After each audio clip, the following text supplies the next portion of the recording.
Ысык көлдөгү эс алуучу жайда каза болгон жигиттин өлүмү боюнча кылмыш иши козголду. Бул тууралуу Ысык көл облустук милициясынан билдиришти. Социалдык тармактарда маркумдун агасынын кайрылуусу жарыяланды. Анда ал иниси топ балдар тарабынан сабалып 8 сааттан кийин каза болгонун айтып чыкты. 15 августта менин иним кесиптештери менен Ысык көлгө эс алууга барган. Пансионатта иштегендер менен инимдин кесиптештеринин арасында мушташ чыгып кеткен.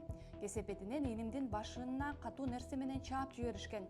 Ал таңга жуук каза болду. Менин инимди сактап калса болмок экен. Себеби мушташ болгондон кийин таңга малга чейин милиция кызматкерлери да, дарыгерлер да жардам көрсөтүшпөптүр, деди агасы. 15 числа мой брат Абдыжапаров Алтынбек поехал вечером с коллегами отдыхать в пансионат Алатов.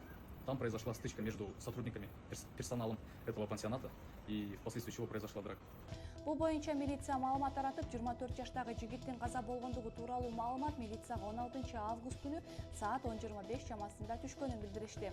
Аталган факты катталып, кылмыш жаза кодексинин 130-беренеси менен кылмыш иши козголуп, тийиштүү экспертизалар дайындалган. Кылмыш ишинин алкагында шектүү катары 2011, 2008 жана 2006 жылы туулган жарандар кармалып, тергөө кызматына жеткирилген.